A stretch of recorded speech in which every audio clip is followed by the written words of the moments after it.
I am so excited about our guest today.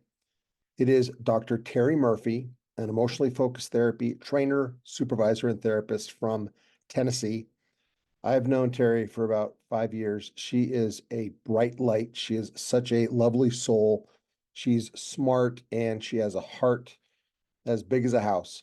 And she's going to talk about her own journey and she's going to talk about emotions and she's going to talk about vulnerability and she's going to talk about depression and more. And I am so excited. So stay tuned. It's going to be great.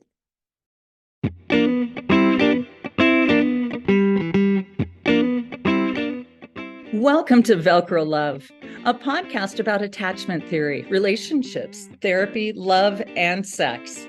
Our content is based on the groundbreaking work of Dr. Sue Johnson, the founder of Emotionally Focused Therapy. Your host is Ed Peterson, licensed psychotherapist and certified supervisor in emotionally focused therapy. Our goal is to share the healing power of attachment theory and emotional regulation with as many people as possible and to have fun along the way. So Teri, tell us a little bit about what you are up to these days. I seems like you're up to a lot of things. I would love to hear what you're up to. I know that's kind of like the story of my life. I always find like it's such a hard thing when people are like, tell me about you. Can you say it in a sentence? And I'm like, probably not. I don't know that I'm even capable of like narrowing it in that way. You're right. I'm an EFT trainer. What that means is I have this unique privilege of getting to go around to different geographical regions, and enter into communities and get to serve people. Really, I really see it as a service position. I feel like the higher we go in leadership, the more that we're really needing to enter in like a humble, open, service oriented way to prioritize the learner. Well, that's really how I see it at this point in my life. And so it feels like a huge honor to be there, to be able to kind of have my hand at the back of people as they're looking out and wanting to really grasp what sounds so simple because it's so human and innate in all of us.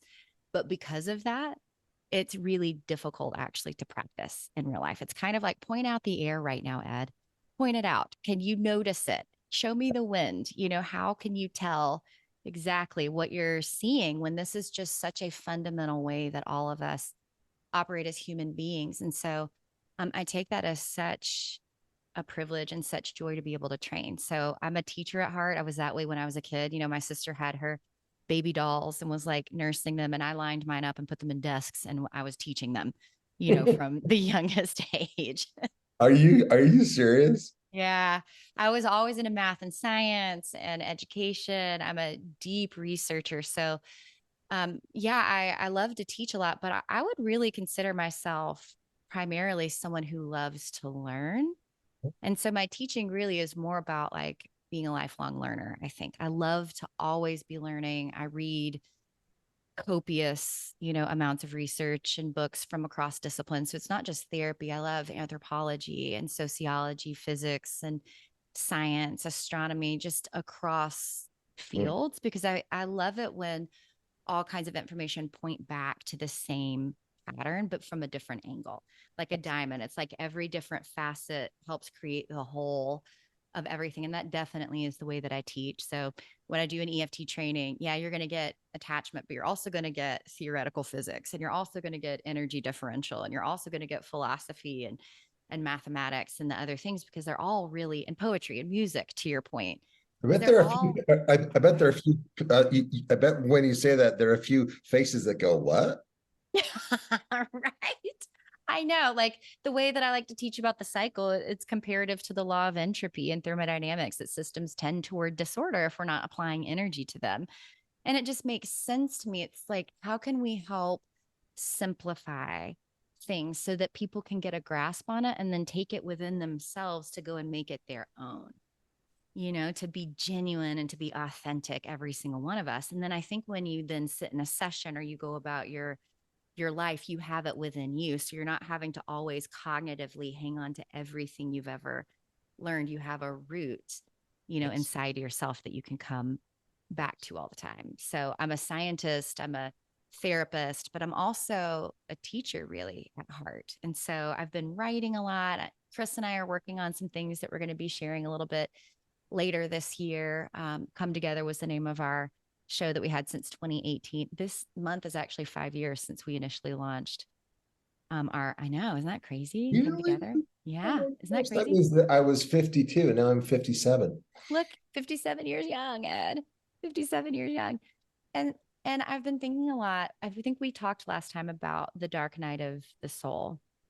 And so a lot of what I've been writing and researching across cultures and through attachment lens and science and spirituality, psychology, all of these different places is really looking at what happens at that transition. A lot of times it's at midlife. I think it happens at 42 for women in particular, just currently in the way that our culture looks. Plus, in Hitchhiker's Guide to the Galaxy says the answer to the entire universe is 42. And I think that's kind of funny, but it's also a little bit true. So that's kind of a little insight into kind of my brain. The way that it works is I'm kind of just always following, where is this truth leading me? When I start to notice patterns in humans and society and cultures and myself, I get really curious. And then I want to go to the library. I want to go into research. I want to like dig as deep as I possibly can. And that takes me a really long time before then I can come back out and integrate it and teach it. Cause I have to first kind of get it myself before I can really come out and share it with other people. Yeah. And the thing about that, because we've talked about this before, is I think that you embody something that I think as attachment therapists, as emotionally focused therapy people, is that you do that and you do how am I trying to say this? Everything that you're saying makes sense. And once you bring that information and you work with it, you're looking at patterns, you're seeing things. You don't just spit out information though, Teri. You spit out your heart. You connect with people. So you see a lot of people who are very science and data driven don't know how to do that. I think that's almost like a superpower that you have, being able to have like one foot in both worlds. Yeah, I agree with you, Ed. Thank you for saying that. Can I get nerdy for like a couple seconds here? Is that all right? If we get a little nerdy together. Let's do it. Let's do it. So when I was a chemist and a propulsion analyst, I used to work on systems engineering before I was a systems therapist. And in the science world, I always felt like I was like too relational, too heart forward for that world. And then when I came in to my master's program way back in 2009 to start moving more into therapy, I was way too nerdy and scientific for that world. And so I always felt a bit like an ugly duckling in both places. And so it's been a bit of a lonely place, honestly, to be. I mean, I still feel a little weird in any room I kind of stand in because I really am both, heart and kind of logic, I guess, so to speak, together. Yeah. And for me, EFT drew me for both of those reasons. Chemistry drew me for both of those reasons. I mean, when I was growing up as a Gen X kid, you are too, the way that we were latchkey kids, attachment wasn't even really part of the dominant culture. Like it just wasn't the way that things were. And I don't even blame culture for that. I think that it's actually a really beautiful gift that pain helps us to discover what we need instead of for us to be ashamed of it or find someone to blame. It's actually an invitation. Like we have a need here. How do we go meet this need? So what all of us started protesting, honestly, as Gen X kiddos was like, who cares for us? We've been provided for. We know that like we have, shelter or, all, whatever, food, all of these things, a school system, any of those things in place, but the systems are not necessarily set up for the benefit of the human. The system is set up for the benefit of the system so that our culture doesn't crumble, or a million different reasons that we could point to. And we were all saying, no, people matter too. Like, what about us? What about the human experience? And so for me, going into science in high school and starting to look into the world of chemistry, that was happening all the time in science. People were saying, it's okay to not know. It's good to not know. And no one has to blame anybody for that. failure wasn't really personal. It was scientific. It was systemic. And it helped us to point to where the need was. And that was exactly the way it was in engineering when I was, doing analysis and everything in space systems. And so then moving to people, I applied the same sort of primacy of learning that I had had from a scientific foundation. But what was so interesting in the therapy world is we were blaming people for a systemic sort of problem. And when I found EFT, it was the one place I heard Sue Johnson talk about, we're not doing this to blame the human. We've got to look at what the systemic issue is. And it just felt like my world started to come together. EFT is actually quite logical, the way that we practice. And it's actually very scientific too. It is. And the research is amazing because you're not having to fight with different worlds or trying to like force one to fit into the other one. They coordinate, they go together. They're just different perspectives looking at the same thing. And for me, anytime that we can relieve human beings of the burden of what is actually a system is going to be a good thing. Like mental health starts to suffer when we put a human being in an environment that's not good for humans. Of course, humans are going to start to suffer in those environments. So how can we shift our world to really help the environment to be better for the humans that are in it? And so I think in my newsletters or website, what you're seeing is I'm just naming those places and then talking about what happens even in my own human experience, when I'm entering into a system that's not so supportive versus how I'm trying to create an environment for myself that will help me to be nourished and to be cared for so that I can reach out and serve, not from a deficit, but from a place of generosity. And then I'm not burning out, I'm not suffering in the same sort of way. And that just to me is something I don't want to keep for myself. I want every human to be able to have that experience, for themselves. Right. Yeah. Right. Yeah. Man, so many things that you've just said are really sparking my, I was having a conversation with another attachment researcher yesterday, and I asked him how our conversation was going because I had just met this gentleman, and he said, Ed, what I do when I'm talking to people is I check inside and I notice, am I feeling more energy and excitement, or am I feeling like overwhelmed and anxious?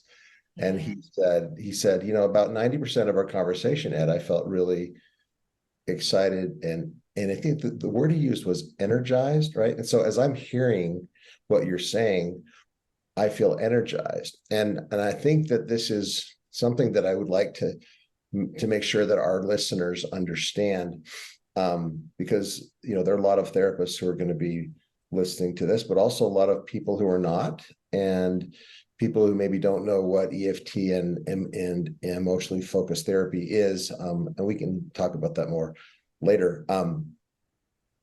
But a couple of things that you said, I'd love to ask a couple of follow-up questions. Yeah. One is this sense of your teaching, right? And so you look for patterns. You said that word a bunch of times. And I call myself a systems enthusiast. I love to find the patterns in reality. Yeah. Right. So you're looking at these patterns, and then when you sit down with a group of 20 to 200 young therapists who you're going to be walking through this model, this emotionally focused therapy model, which, from my perspective, when I went to my first training, I had this double experience of being completely drawn to it and feeling like I was being fed through a fire hose, right? Yeah, that's often the experience. So it was almost like this push and pull, this, I love this, and this is stressing me out so much, but I'm so drawn to it that I can't run away from it, right? But the thing is, you also said that even for you, sometimes when you're in different rooms, you still feel a little weird. Oh, and yeah. You see, and I would love to hear you talk about that from the standpoint of, I'm sure we have people who are going to be listening, like for me, for instance, I have always struggled with what I call a secure/anxious attachment. Yeah. And sometimes if I'm not grounded, that anxious attachment can get a little disorganized, right? Sure. And so maybe from the standpoint of attachment language, which you're using a lot of, talk to me about um, how is it that you integrate or even share or use that feeling, that we've all had of being, because I'm sure you've had it where you're about to give a training, right? And there's both excitement and there's fear, right? Always. I'm scared every time before a training. Always. I So get flies in my stomach. so talk to me and talk to us about what you know about working with your own fears. And especially like you said, I love that idea of that, like the pain, we don't have to see the pain as the problem. The pain can be actually guiding us. Yes. Yeah. Yeah. That's really good, Ed. I have a couple thoughts. And if I get I can be a bit squirrel, like run off in rabbit trail. So you can always grab me back if I get a little too far off topic. Okay. I That's good. definitely invite you. So I kind of think of it like this. I don't know if you felt this way, but I thought in my own healing journey that I would get to a place where things wouldn't bother me, where I would be so stable that I could experience emotions, but almost like from a distance, like from an observer position. And it wouldn't knock me off balance. I wouldn't feel the highs and lows because I am very emotionally wide in my range. I feel joy like mania almost, and like deep dark fear and pain. And when I was young, I used to think that there was something wrong with me because it felt extreme inside me, and it wasn't really a thing where we all like talked about our feelings and stuff as much. Like it just culturally was very different in the 80s and 90s than it is even today. And what I've realized over time is as I've continued to heal, that hasn't really minimized. I still feel such an amplitude, like such a high and such a low in my emotional wave, that I've started to realize I don't make decisions at the highest peaks or the lowest valleys anymore. It's just time to experience because I can't come into my own ability to observe myself when I'm in it. It's almost like I think of high tide and low tide with the ocean. If I'm swept away in a rip tide, it's not the time to practice swimming lessons or to critique my form or to try and work on something like that. Or if I'm on the shore, it's not time to do those things. It's like when the water's calm, when my nervous system is like 80% chill, because I'm always going to have a little bit of that because I'm just very sensitive, to the world around me, to my own emotional experiences. So, So, so yeah, yeah, is it almost like, from the polyvagal model, right? You are trying to be aware of when you're in the green zone, trying to be aware of knowing, because see, I think that's one of the reasons why you and I became friends so quickly is that I'm the same way. I experience highs and lows, but I love how you just said, when I'm in one of the extremes, like, joy, excitement, nirvana, right? Or I'm in deep fear, sadness, that it's almost like you just gave a very practical tip to people around how to be practical and maybe how to be smart about how we experience our own emotions and what we do with them yeah, so that it can help us to, like you say, to experience the incredible everything, yes. but find a way to practically not let our emotions maybe run away with us. Is that what you're saying? Yeah. Yeah, because if I'm in a high or a low, I think what I need more than anything is just to be in that experience with myself and to just accept it. Because if I try to shift into doing, which is like my default knee-jerk response, is what do I do? Okay, I'm in this exciting thing. What do I do? Or I'm in this deep dark place. What do I do? When really I just need to be, to accept like this is where I am. Can I just be here and offer myself comfort? Or can I just be a sacred witness for myself? Can I share it with someone who's close to me, like my husband or my sister or one of my dear friends, and just be in this experience? And then when it kind of, I don't know, it becomes a place where then there's some more margin, some more space. Then it feels like when I naturally start to be able to have some movement in those places, then I can kind of make a decision. And I'm slow. I mean, you know this about me. I'm slow to communicate. I'm slow to make decisions because any information that comes in, I let it move me. Whatever the thing is, if I have a new training that's offered, I let myself ride that entire experience. I let myself feel the fear. If it's a community I've never been in before, if it's a state I've never been to before, if it's a new training, that I've never offered, or new research comes out, like I let myself, take a bit of time if I can, if I've got the privilege to do that. Sometimes there are time crunches and it's almost like I have to kind of be like, I hear you. We have to pause. There's something we have to move through. But then it's my job to go back to myself and to come back to myself and say, okay, we did the task, but I know you weren't finished really moving through this. Like what a good mama would do. I want to come back to myself and like parent that part of myself too. So yeah, and I think that you're talking about the beautiful intersection between internal family systems work, right? Yeah. And what we do in attachment, because you're talking about parts.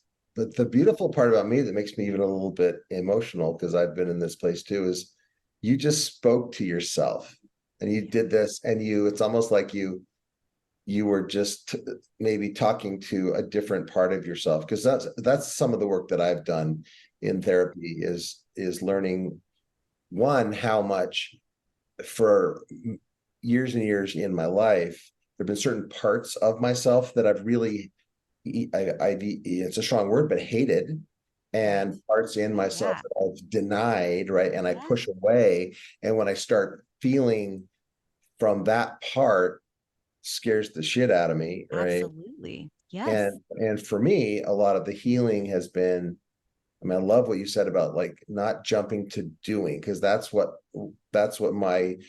father and my mother in my head of just jump to doing, just fix it. Yep. Instead of sitting with it, just like I just saw Teri do. It's like you were just talking to yourself and saying, hey, this part of me, it's like, I promise you that I'm going to honor you. Yeah. And maybe I don't have time to do it right now because I'm running to jump on a train, but it's like, it's kind of like, how a therapist will say when we're working with a couple. This actually happened to me because my wife and I went back into therapy about 5 months ago, which has been amazing and hard. Yeah. There was a time when in my anxious attachment, I wanted to say something. And the therapist was working with my wife and my partner and really getting to some deep stuff. And I kept wanting to jump in. And our therapist, she goes, Ed, she looked at me and she said, I see you. And I see that you really there's something you want to say. And I know it's important and I want to hear it. And I just want you to know that I value it. And I need to just spend another 5 or 10 minutes with your wife, but I promise you I'll come back to you. And oh my gosh, the flood of emotion that hit me. And maybe that's partly what you're saying, Teri, is that when you are being more loving with these different parts inside of you, Yes. good things happen.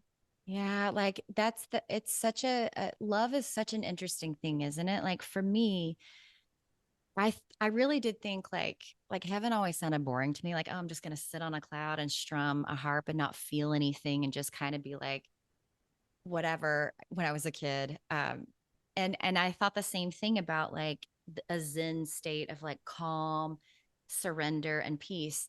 Peace and love are not neutral at all. Like to me, the more love I have, I think of it like a sphere, the more light and dark are going to be there, the more good and bad, the more right and wrong. Like everything is more expanded. I actually feel more of everything. But what love says is whatever is in there, all of you is welcome here. You're welcome. This part, even the one that is like the teenage me that wants to dress in all black leather and wear like cat eye eyeliner and have the middle finger up all the time and smoke like cigarettes and ride a motorcycle and F you all the time. That part has a part to play. Right. That part of me really helped me through my teenage years. I wouldn't have made it through the 90s without her, and yet I didn't Maybe want that part to be here when I was a grown up, and a could mother. you share some pictures? I think we would like to see those. I could. I sure could. maybe And another time. I love her. You know, Yeah. I love looking at her now. And now she's the one that tells me when there's an injustice. She sees it all. She's able to point out and say, that isn't right.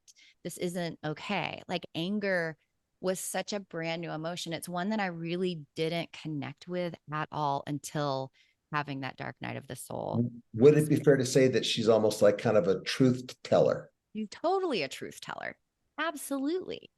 You know, and so without the truth, without that double-edged sort of, even to me, she tells me the truth too. It's not just looking outward. It also, you know, comes back towards me. Without that piece, you know, yeah, maybe some things would not feel quite as edgy, but it would lose a sense of what I believe, what I'm passionate about, what I care about, and what the world needs too. Because we also need that piece that advocates for us, that tells us the truth, even when it's really tough.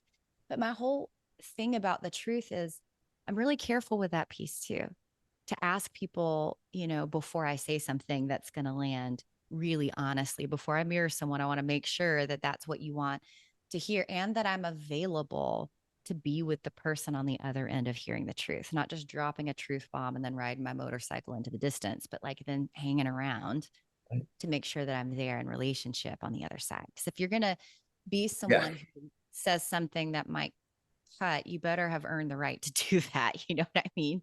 Well, I think that's kind of the other side to the Brene Brown idea of people have to earn my vulnerability, right? Everyone doesn't get it. But I love what you said, which is almost like a corollary to that, which is if I'm going to share my vulnerability and my honesty with someone, I really want to think through, am I available for this conversation? Because there's a lot of damage that gets done by the truth, right? That's right. Because if it's reactive, it might be like brutal honesty, but I don't even know that brutal and loving honesty are kind of the same thing. Like, I don't want to just lash out in anger and say a truth that I've been holding on to for 20 years or whatever, and just slice somebody with that. Instead, I want to make sure, because if I'm available and I'm going to hang around, Right. I'm not going to like how that is if I just lash out and then I have to then like apologize or something. Like, I want to be accountable and impeccable with my word and my actions and my integrity, really. Like, and not just integrity about like the truth, but the wholeness of who I am. You know, is all of me kind of on board with what needs to happen in this moment, including with myself? You know, it's like, I don't know if you grew up, how you grew up, like religious wise. I grew up in a pretty religious background and So did Southern I. Baptist. Yeah. Yeah. And one of the things that, you know, we were taught, you know, in those ways is like, you know, if you're going to share something with someone, that really could be a double-edged sword. It can cut both ways, that person and you. If you're going to be the person who's the bearer of the news, that can have some sort of impacts, you know, on people as well. And to be really conscious of those things. And that's still very much with me. So yes. So here's what's now sparking up in my heart, my mind is if we have people listening to us today, Teri, and we know that there'll be some people who are having a great day. There'll be some people who may be depressed. There may be some people who are struggling with this or that. I want to get practical for a second, because you see what you're talking about with this part's work, and like you're saying, kind of making peace with and loving and respecting and listening to this rebellious teen. I can't get that out of my head of you wearing the black eye. Would it be like a cat, like Catwoman, like Catwoman? You know, like just dark eyeliner, like kind of a, hey, you might not want to mess with her. Yeah, Kind of exactly. yeah.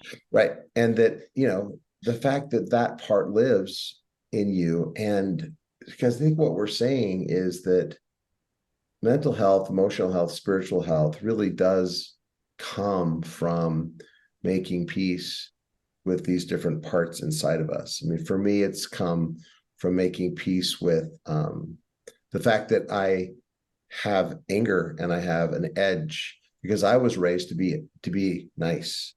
Oh, It's yeah. it's that That's right. seminal book that I love so much, which was no more Mr. Nice Guy. And I've worked with that for years because that pressure to be always nice and be a good boy put me in a box and led me to have all kinds of, the natural rebellious feelings, angry feelings, and having really no place to put those. And being in a world where men are often portrayed as they need to be strong, tough, mysterious, don't talk too much, be that guy. And so, but if I'm going to be such a nice guy, if that's so important, right? What do I do with that part inside of me? Like you're saying, the part of me that also wants to wear black eyeliner and flip everybody off. And part of it was 4 months ago, I bought a scooter and so I have a motorcycle now. Nice. There you go. See? Which You is just my need some favorite. black eyeliner, Ed. Exactly. I think I could pull it off. So maybe you could just imagine, Teri, that you're doing some of your work and there's some people listening here, right, who are struggling. Maybe they're depressed. Maybe they're in there. Let's just start there. Maybe they're in some chapter within their dark night of the soul. Yeah. How would you talk to a person like that? Yeah. I always feel like when it's darkness, it's just scary when we're in dark places. Like to just acknowledge that like it is scary. And part of the fear I think is like we don't know how long the darkness is going to last. Like if it was limited, if somebody said to us, it's going to be dark, but it's going to be 3 months or it's going to be 2 years. It's like, okay, I can manage some of that because there's sort of this sense of knowing like a time limit. Right. But what we know about the limbic system about emotion is you actually drop outside of time and space. So it feels infinite or eternal. It feels like you've always been this way, are now, and always will be in this state. And life just isn't like that. Life is comprised of highs and lows, even if your amplitude is small and it's small highs and small lows, or if it's really big, highs and lows, that's really, that's a place where it is. I would also say in the darkness, we tend to think that we're the only ones. Kristen Neff's research on compassion and self-compassion says that one of the components is common humanity, that when we're having a hard time with our suffering, it can really help us to remember that there are other people in the world, even right here, right now, experiencing exactly what we're experiencing emotionally, if not content, but in the emotional experience of it, you're not alone.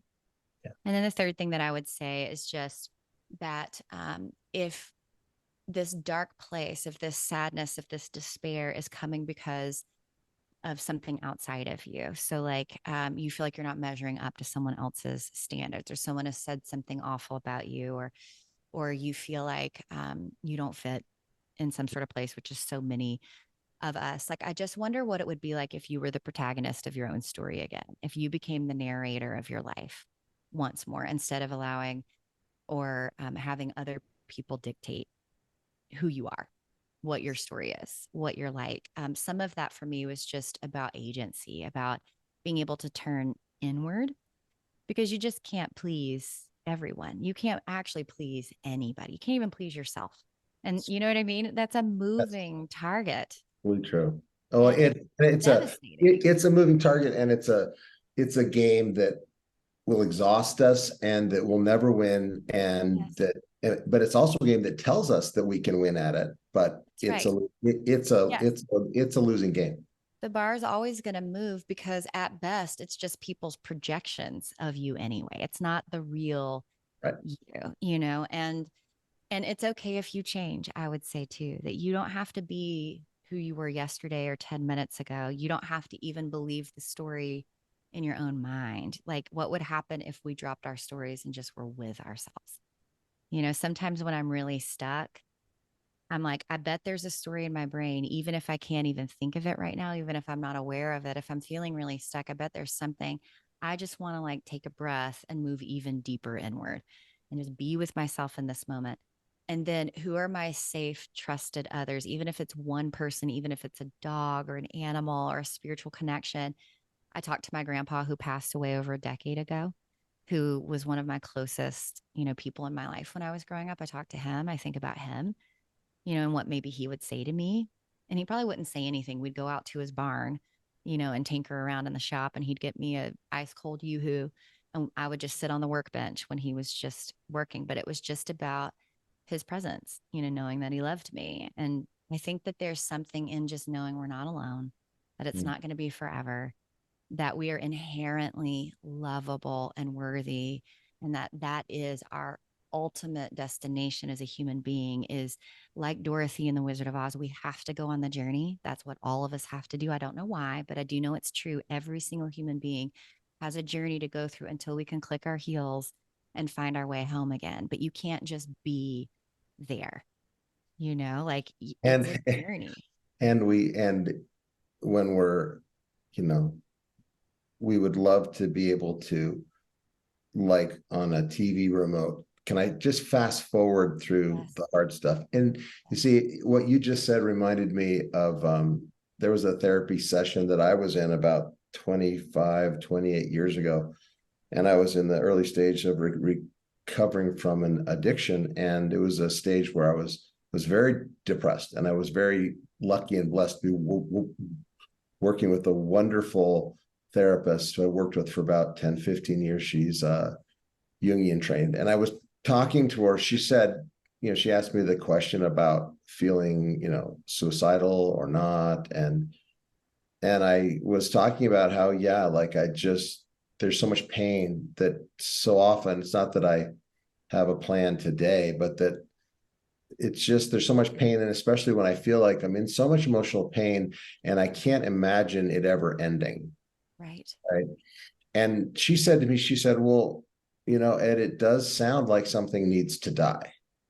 Yeah. And I said, it's a very evocative statement. I said, what do you mean? She goes, well, she said in her experience, because she had gone through too, she said, sometimes when I'm so depressed and so scared and sad, my brain will tell me that what needs to happen is I need to exit life. Whereas what she learned, and she was just throwing it out there as an idea, what if like you're saying, what if there's a story that you're telling yourself that needs to die? Yeah. Or what if there's a way that you're living, a way that you're trying, something you're running after, and it really was a turning point for me, Teri, because before that, the depression that I had always it felt so stuck, and there never seemed to be any rhyme or reason to it. But when I started doing that work and started looking at archetypal energy and maybe just started getting to know and reading and learning about more people that have also been depressed, right? That one of the voices that started getting quieter for me was that voice telling me that I'm a jerk and that there's something wrong with me. It's always that thing, like I'm depressed and then I'm angry at myself because I'm depressed. Like right? You don't want to be depressed. And so that becomes like the focus is like the not depressed. Yeah. And I look at my best friends who don't get depressed. I'm like, well, I'm such an idiot. Why can't I be like them? Right. But what I hear you saying, and it's funny because you just, I don't know if it was, what's the name of that great trainer in Tennessee, that older gentleman who I've gotten to know? Sandifer? Kenny Sandifer. Yeah.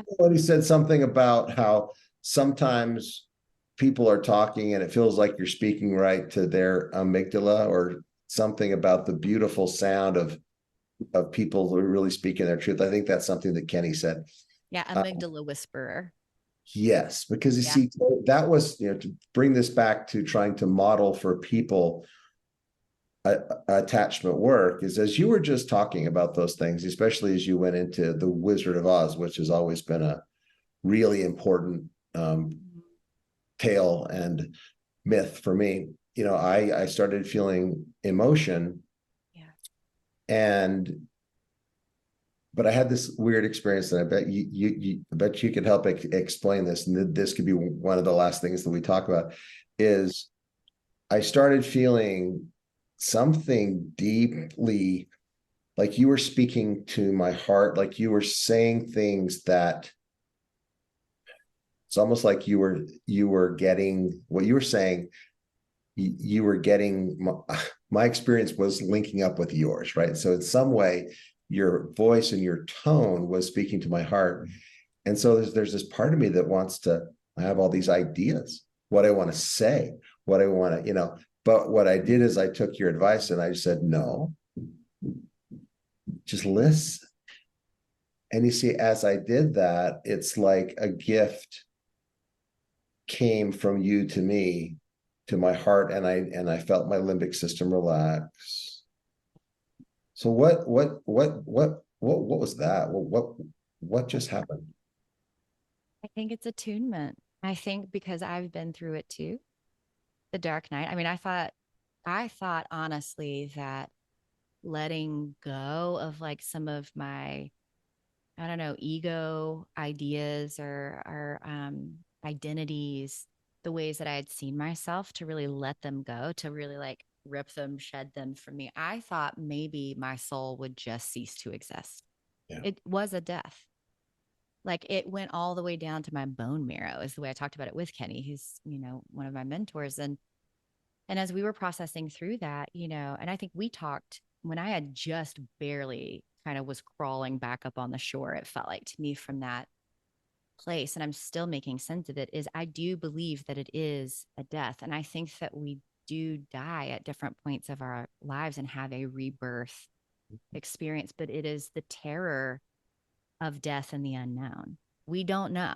There is no guarantee what's going to be on the other side of something like that, what your relationships are going to be, any sort of intactness. It's like you have to let go of any control or any image consciousness or any sort of bit of anything, and just trust that in that free fall experience that you will hit bottom. But here's my most recent theory, is that there's a rock bottom, but there's no rock top. You can hit the core of the ground, but as you expand outward, you can go through the Earth's atmosphere and out into space that is constantly expanding infinitely outward. There's no limit to our growth and to our healing and to our ability to expand our window of tolerance. You can expand infinitely, but you can only contract finitely. So depression is limited and finite, but healing is infinite and forever. And I think maybe that's what we're both tapping into, is that the journey is terrifying, but it is also the way home. And home can be whatever you want it to be. Well, right. You see, and that's why I so hope that maybe someone who's hearing this, who may be losing hope, right? Or someone who may be feeling like they don't, just like we're talking about, they're in that dark place and it feels like that darkness will never end, right?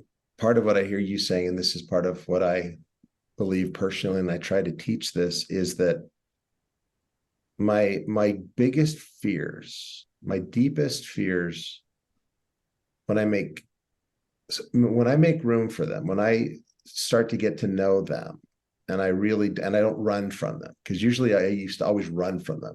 But when I can feel that fear and sit with it, and then maybe know that there's terror with that, and maybe there's deep shame in there, right?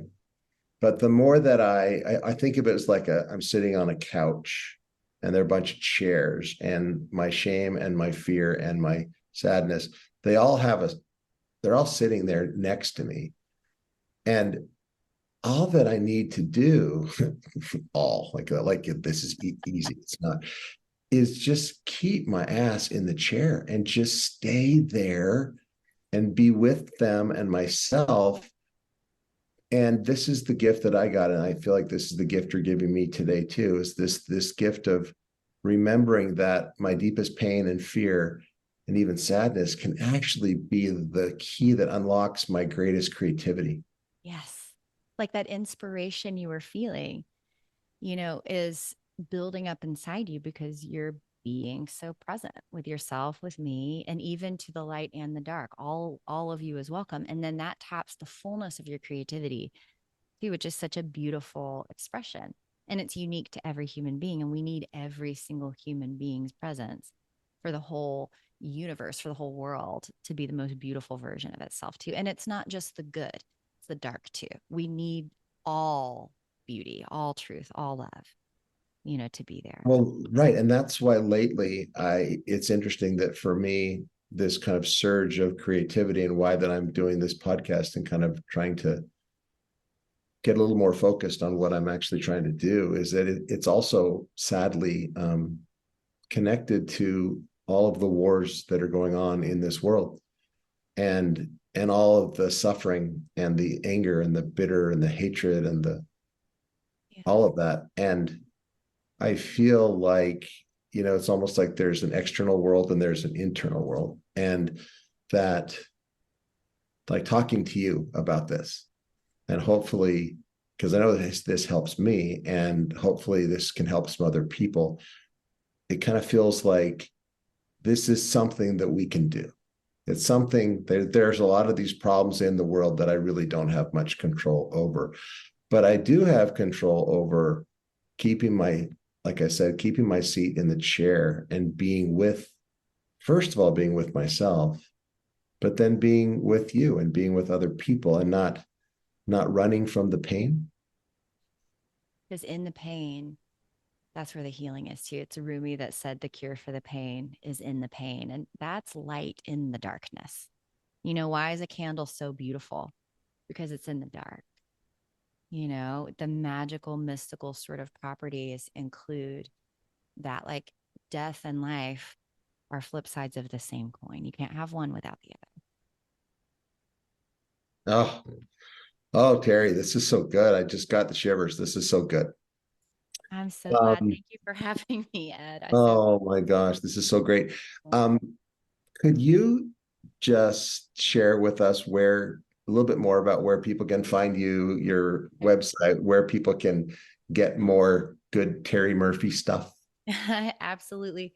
So you can find me at terimurphy.com. And if you would like to sign up for my email newsletter that Ed's talking about, you're certainly welcome there. It's not therapy specific. It's really more just about my journey as being a human. And so I'll just share kind of what my husband, Chris, says. He said, it's like a runway that a plane's going to take off on. And I'm just like putting lights down the runway so that you could just take your own sort of journey. And I love the way that he phrased that. He's such an artist.